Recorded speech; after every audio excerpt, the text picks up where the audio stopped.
इस मूवी के स्टार्टिंग में हमें एक पुलिस ऑफिसर दिखाया जाता है जो लॉकर से एक बैग को चुरा कर लाता है। तभी जब वो गाड़ी से अपने घर जा रहा होता है तो उस पर पीछे से कोई हमला कर देता है। दरअसल ये चार्ल्स ले की गर्लफ्रेंड होती है। जिस बैग को वो पुलिस ऑफिसर चुरा कर लाया था उसको टिफनी ने ही कहा था। अब वो बैग टिफनी को मिल चुका होता है। इसके अंदर उसी डॉल के पार्ट्स होते हैं जिसके अंदर चार्ल्स की आत्मा थी। इस डॉल का नाम चकी होता है, लेकिन टिफनी को अभी भी ये लगता है कि इस डॉल के जो पार्ट्स हैं वो कहीं ना कहीं अभी भी चार्ल्स की आत्मा जिंदा है। इसलिए वो डॉल के सभी पार्ट्स को सिल देती है और चकी को एक जादुई गोले के अंदर रख देती है और वुडू मैजिक करना शुरू कर देती है। लेकिन बहुत मंत्रों को पढ़ने के बाद भी चकी जिंदा नहीं हो पाता। इस बात से टिफनी बहुत ज्यादा गुस्सा हो जाती है क्योंकि वो उससे बहुत ज्यादा प्यार करती है। अब यहाँ पर उसका दोस्त आ जाता है और टिफनी उसके पास जाके बैठ जाती है। जब वो पीछे देखती है तो वहाँ पर उस गोले में चकी नहीं होता। अब उसे ये पता चल चुका है कि चकी जिंदा हो चुका है, इसलिए वो अपने दोस्त को बांध देती है। तभी हमें दिखाया जाता है कि चकी अपने बहुत भयानक रूप के साथ उसके सामने आ जाता है और वो टिफनी के दोस्त को मार देता है। फिर इसके बाद टिफनी चकी को देखकर बहुत ज्यादा खुश हो जाती है। वो चकी को एक वेडिंग रिंग दिखाती है और कहती है कि जिस रात को तुम्हारी मृत्यु हुई थी उस रात को मुझे ये रिंग तुम्हारे रूम में मिली थी। मुझे पता है कि ये रिंग तुमने मेरे लिए ही ली होगी। तुम मुझसे शादी करना चाहते हो। लेकिन चकी साफ साफ मना कर देता है कि नहीं, मैं तुमसे शादी नहीं करना चाहता। ये बात सुनकर टिफनी को बहुत ज्यादा गुस्सा आने लगता है। वो उसे एक छोटी जेल के अंदर बंद कर देती है। इसके बाद हमें दिखाया जाता है कि टिफनी चकी के लिए एक डॉल लेकर आती है और वो उस डॉल को भी उसी केज के अंदर बंद कर देती है जहाँ पर चकी होता है और खुद बाहर चली जाती है। तभी हमें ये दिखाया जाता है कि चकी उस डॉल के गले में एक माला देखता है। उस माले के अंदर एक डायमंड रिंग होती है।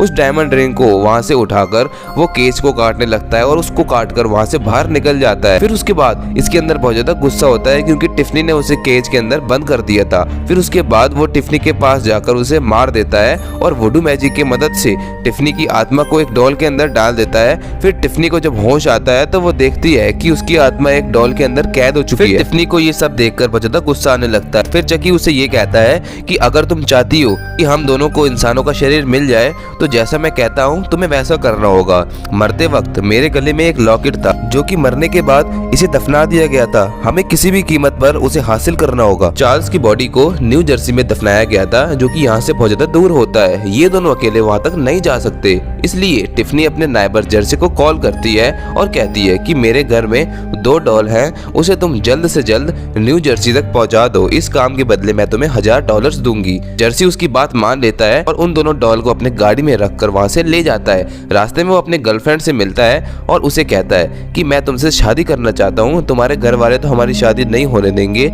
इससे अच्छा हम यहाँ से भाग जाते हैं। इसके बाद उसकी गर्लफ्रेंड भी मान जाती है और वो अपना सारा सामान लेने के लिए घर के अंदर चली जाती है। यहाँ पर जेड के अंकल सारा कुछ देख रहे होते हैं और उसके अंकल जेड को बिल्कुल पसंद नहीं करते। वो नहीं चाहते कि जेड जैसी के साथ जाए और वो एक पुलिस वाले होते हैं। फिर वो उनकी गाड़ी में ड्रग्स रख देते हैं ताकि उसको रास्ते में पुलिस रोक ले। लेकिन उसे ये नहीं पता होता कि चकी और टिफनी उसे देख रहे होते हैं। अब ये सब के सब इस गाड़ी में यहाँ से निकल जाता है और तभी हमें ये दिखाया जाता है कि पुलिस वाले उनको रोक लेते हैं। अब यहाँ पर एक पुलिस ऑफिसर इनकी गाड़ी की तलाशी लेता है। तभी उसे नशीले पदार्थ मिल जाते जो ड्रग्स जेड के अंकल ने रखे थे। फिर इन दोनों को पकड़ लिया जाता है। फिर इसके बाद वो पुलिस ऑफिसर जेड के अंकल को ये इन्फॉर्म कर रहे होते हैं। तभी चकी चुपके से वहां पहुंच जाता है और बहुत ही चालाकी से उसकी गाड़ी के गैस ट्यूब में आग लगाकर उसको ब्लास्ट कर देता है, जिससे कि उस पुलिस ऑफिसर की मौत हो जाती है। फिर जैसे ही जेड और जेसी को मौका मिलता है वो यहाँ से भाग जाते हैं। फिर इन दोनों के बीच में लड़ाई होने लगती है। फिर लड़ाई झगड़े होने पर भी वो रास्ते में रोककर चर्च में शादी कर लेते हैं क्योंकि वो एक दूसरे से बहुत ज्यादा प्यार करते हैं। वहीं रास्ते में चकी और टिफनी रोमांटिक गाने सुन रहे होते हैं। अब जेड और जेसी एक होटल रूम में स्टे कर रहे होते हैं। फिर इसके बाद हमें ये दिखाया जाता है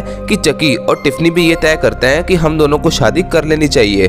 फिर चकी के पास जो डायमंड रिंग होती है वो टिफनी को पहना देता है। वहीं जेड और जेसी बहुत ज्यादा परेशान होते हैं। उन्हें ये नहीं पता कि हमारे साथ क्या हो रहा है। फिर जेड अपने दोस्त को कॉल करती है जो इन्हें ये बताता है कि पुलिस तुम्हारा पीछा कर रही है। फिर इसके बाद ये दोनों अपने साथ डॉल्स को लेकर यहाँ से निकल जाते हैं। अभी भी इनका दोस्त इनके पास होता है। अब जेड और जेसी एक दूसरों पर शक कर रहे होते हैं, क्योंकि जहाँ पर भी वो जा रहे होते हैं वहाँ पर लोगों की हत्याएं हो रही होती है। फिर इनका दोस्त इनको कहता है कि मुझे तुम पर विश्वास है, तुम्हें भी अपने आप पर विश्वास करना चाहिए। मुझे ये भी विश्वास है कि तुम दोनों में से कोई भी कातिल नहीं है। लेकिन बहुत देर तक इसका विश्वास इनके साथ नहीं रहता। उनकी गाड़ी में जेड के अंकल की जो पुलिस ऑफिसर होते हैं उसकी डेड बॉडी मिलती है। फिर वो डेड बॉडी में रखी गन को उठाकर उनके सामने पॉइंट कर देता है। अब उसे पूरी तरह से विश्वास हो चुका है जेड और जेसी ही कातिल हैं। और तभी टिफनी और चकी अपनी असलियत इन तीनों के सामने जाहिर कर देते हैं। वो इन तीनों को गन पॉइंट में ले लेते हैं। इसके बाद जेड और जेसी का जो दोस्त होता है वो यहाँ से भागना शुरू कर देता है, जिसके बाद वो एक गाड़ी से टकरा जाता है और उसकी मृत्यु हो जाती है। फिर इसके बाद चकी और टिफनी उन दोनों को गन पॉइंट में लेकर उसे आगे चलने को बोलते हैं। रास्ते में ये एक दूसरी गाड़ी को चोरी कर लेते हैं और अब उस गाड़ी में अपने आगे के सफर को तय करने लगते हैं। टिफनी और चकी इन दोनों को अपना पूरा प्लान बता देते हैं। इस गाड़ी में छोटा सा किचन भी होता है। वहाँ पर टिफनी चकी के लिए खाना बनाती है। खाना खाने के बाद दोनों के बीच में बर्तन धोने को लेकर लड़ाई शुरू हो जाती है। इसी बात का फायदा उठाकर जेड, जिसे चेयर से बांधा गया होता है, वो टिफनी को लात मारकर ओवन के अंदर बंद कर देती है। वहीं जेसी चकी को गाड़ी से नीचे गिरा देता है। अब ये दोनों यहाँ सोचते हैं कि हमारी जान बच चुकी है, लेकिन चकी इतनी जल्दी हार मानने वाला नहीं है। वो इनकी गाड़ी के ऊपर हमला कर देता है, जिससे इनकी गाड़ी का एक्सीडेंट हो जाता है। और टिफनी, जिसे माइक्रोवेव में बंद कर दिया गया था, अब लगभग वो पूरी तरह से जल चुकी होती है। वो माइक्रोवेव से बाहर निकल जाती है। इसके बाद वो जेड के ऊपर हमला कर देती है। तभी वहाँ पर जेसी आ जाता है और वो टिफनी को उठाकर फेंक देता है। जेड वहाँ से निकल जाती है, लेकिन जेसी अभी भी टिफनी का पीछा कर रहा होता है। इसके बाद चकी जेड को गन पॉइंट में लेकर कब्रिस्तान पर जाने को कहता है, जहाँ पर उसकी डेड बॉडी होती है, जिस डेड बॉडी के अंदर वो लॉकेट होता है और वो लॉकेट चकी को चाहिए। वो वहाँ तक पहुँच जाता है और चकी जेड को वहाँ से लॉकेट निकालने को कहता है। और अब चकी के पास वो लॉकेट आ चुका है। यहाँ पर जेसी आ जाता है, जिसके पास टिफनी होती है और टिफनी के पास भी गन होती है। जेड अब जेसी के पास आ चुका होता है। चकी कहता है कि मुझे अब टिफनी की कोई जरूरत नहीं है, और फिर वो एक चाकू फेंकता है जिससे कि वो जेड को मार सके, लेकिन ऐसा नहीं हो पाता। जेसी घूम जाता है और वो चाकू जेसी को लग जाता है। इसके बाद चकी उन दोनों को वहां पर बांध देता है। दरअसल वो ये चाहता है कि अपनी आत्मा और टिफनी की आत्मा को जेड और जेसी के बॉडी में ट्रांसफर कर दे।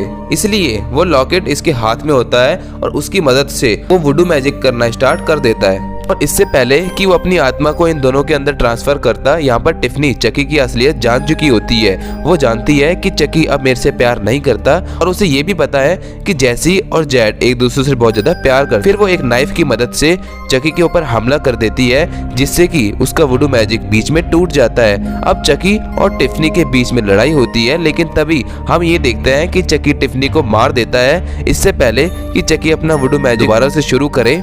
जैसी, जिसने अपने आप को जिंदा कर लिया था, वो चकी के ऊपर हमला करता है और चकी अपने ही ग्रेड के ऊपर जा गिरता है। और तभी एक प्राइवेट इन्वेस्टिगेटर इनका पीछा करते हुए वहां तक पहुंच जाता है और वो देखते हैं कि चकी उनको धमकी दे रहा होता है कि मैं वापस मुड़कर जरूर आऊंगा। फिर तभी जेड एक गन उठाती है और वो चकी के सीने पर कई गोलियां मारती है, जिससे कि चकी की मृत्यु हो जाती है। प्राइवेट इन्वेस्टिगेटर ने अपनी आंखों से सब कुछ देख लिया होता है, इसलिए उसे पूरी तरह से विश्वास हो चुका होता है कि जेड और जेसी बहुत मासूम है। इसलिए वो कहता है कि तुम यहाँ से जा सकते हो। इन दोनों के जाने के बाद प्राइवेट इन्वेस्टिगेटर टिफनी की बॉडी के पास जाता है और तभी उसे एक बच्चे की रोने की आवाज आती है। यहाँ पर टिफनी एक बच्चे को जन्म देती है, जो कि चकी और टिफनी का बच्चा होता है, जो बहुत ही भयानक दिख रहा होता है। वो प्राइवेट इन्वेस्टिगेटर के ऊपर हमला कर देता है। ये फिल्म ईयर 1998 में रिलीज हुई थी। उम्मीद करता हूँ कि आपको ये वीडियो पसंद आई होगी।